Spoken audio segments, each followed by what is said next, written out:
अजित पवार यांच्या अपघाती निधनानंतर राष्ट्रवादी काँग्रेस पक्षाची धुरा कुणाकडे जाणार या संदर्भात प्रश्न उपस्थित केले जात होते।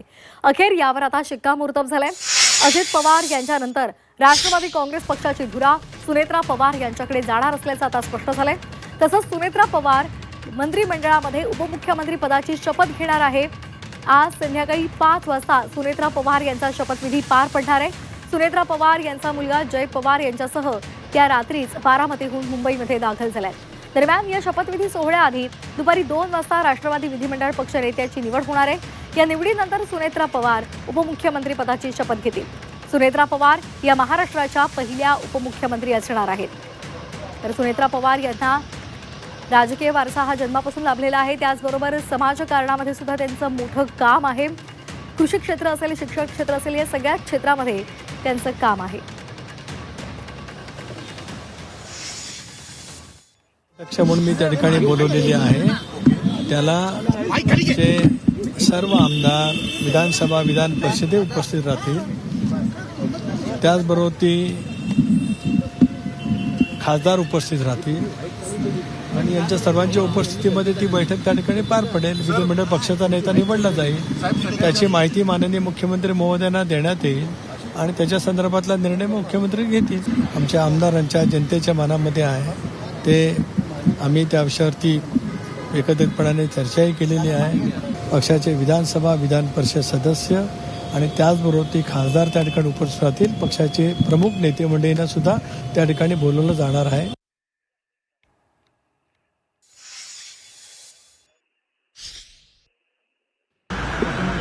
कुठलाही निर्णय जो काही घ्यायचा असेल तो राष्ट्रवादी काँग्रेस पक्ष घेईल आणि राष्ट्रवादी काँग्रेस पक्ष जो निर्णय घेईल त्याच्या पाठीशी आम्ही उभे राहू, सरकार म्हणून आणि भारतीय जनता पार्टी।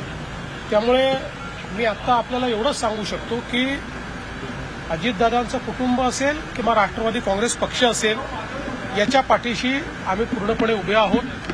त्यांचे जे काही निर्णय होतील त्या निर्णयांना योग्य ते समर्थन आमच्याकडनं असेल। आणि या संदर्भात अधिक माहितीसाठी आपण जाणार आहोत। आमचे प्रतिनिधी आपल्यासोबत जोडले गेलेले आहेत। मुंबईमधून जोडले गेलेले आहेत आमच्या प्रतिनिधी सीमा आढे, तर बारामतीमधून आपल्यासोबत जोडले गेलेले आहेत आमचे प्रतिनिधी चंद्रकांत फुंदे। आपण सुरुवातीला जाणार आहोत आमच्या प्रतिनिधी सीमा आढे यांच्याकडे।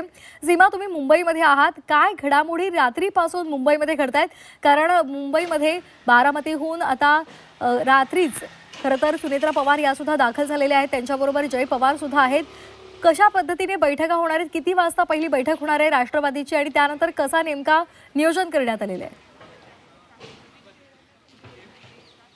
नक्की श्वेता, आपण जर पाहिलं तर काल दिवसभरामध्ये अनेक महत्त्वाच्या घडामोडी मुंबईमध्ये घडलेल्या होत्या। अजित पवार यांच्या निधनानंतर रिक्त झालेल्या विधिमंडळ नेतेपदी कोणाची वर्णी लावायची असा प्रश्न जो आहे तो एकंदरीत उपस्थित केला जात होता।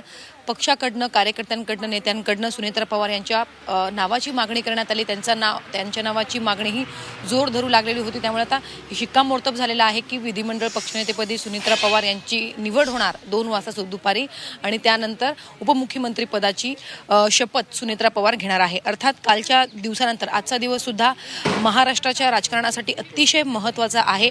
आज अनेक घडामोडी मुंबईमध्ये घडतील।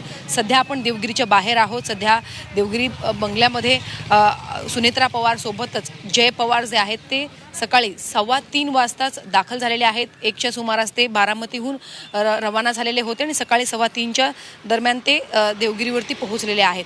सगळे नेते, पदाधिकारी, कार्यकर्त्यांना खरं तर कालच निरोप देण्यात आलेला होता। जे विधिमंडळाचे आमदार आहेत त्यांना सुद्धा निरोप देण्यात आलेला होता की लवकरात लवकर तुम्ही मुंबईमध्ये एकत्रित या। मुंबईमध्ये विधिमंडळाची पक्षाची बैठक जी आहे ती बोलवण्यात आलेली आहे। आता सगळे नेते मुंबईमध्ये दाखल झालेले आहेत। देवगिरीमध्ये काही वेळात पक्षाचे जे महत्त्वाचे नेते आहेत ते दाखल होतील आणि सुनेत्रा पवार यांची भेट घेतील।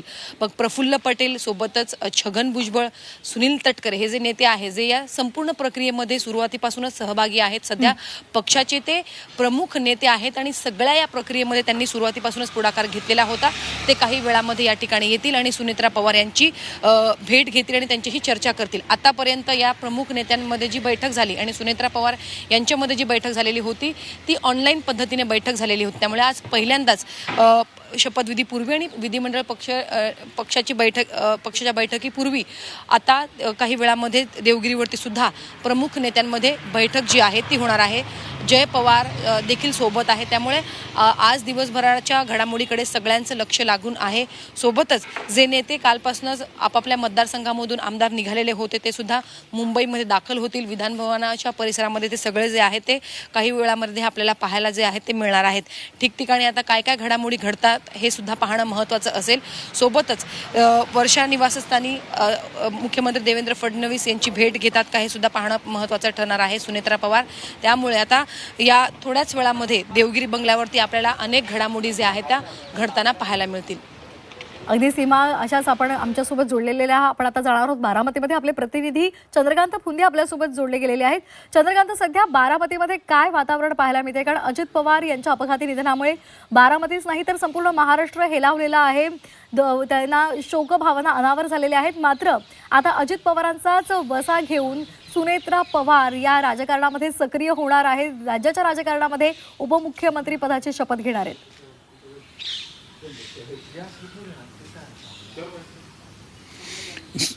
सुनेत्रा वहिनी तशा राजकारणात ऑलरेडी सक्रिय होत्या. त्या राज्यसभेच्या खासदार आहेत ऑलरेडी आणि पक्षाच्या बैठकाही घेत होते. महापालिका इलेक्शनमध्ये आम्ही स्वतः बघितलेलं आहे. त्यामुळे ते सक्रिय नव्हते असा विषयच नाही. पण काल एकदम अचानक दादांची अकाली एक्झिट झाली ह्याच बारामतीमध्ये. त्यानंतर अख्खी बारामती नाही पूर्ण महाराष्ट्र शोक सागरात बुडून गेला. इथं लाखोंची गर्दी आली दादांच्या अंत्यविधीला. त्यानंतर सगळे अगदी काल रात्रीपर्यंत हाच दादांचा बारामतीतला सहयोग बंगला मेन सेंटर होतं राजकीय घडामोडींचं. कारण सगळे VVIP नेते, पक्षाचे आमदार, खासदार, मंत्री सगळे वहिनींचं सांत्वन करायला इथं येत होते. पण दुपारनंतर अशी काही चक्र फिरली की लगेच शपथविधी उद्याच घ्यायचं म्हणून सगळी राजकीय घडामोडी सुरू झाल्या. तिकडं सुनील तटकरेंनी लगेच तिकडे विधानभवनात जाऊन पत्र दिलं आणि आज बैठकही बोलावली दुपारी 2 वाजता. आणि लगेच रात्रीतनंच वहिनी आणि जय पवार साधारण 10:30 वाजता इथून जेवण करून निघले. खरं तर ते आज सकाळी इथून निघणार होते पण लगेच रात्रीच ते निघले. असं सांगितलं गेलं की रात्री ते पुण्याला जिजाई बंगल्यावर पण तिथं न थांबता ते थेट मुंबईला पहाटे देवगिरी बंगल्यावर पोहोचले. मी ह्या सगळ्या निमित्ताने एक प्रश्न विचारला जातोय आता की एवढी घाई कशासाठी? दादा जाऊन हार्डली 2-3 दिवस झालेत. मी हा प्रश्न आपण नाही तर इतर पवार कुटुंबियातनं विचारला जातोय. कारण त्यांचं म्हणणं आहे की आम्ही सगळे दुःखात आहोत.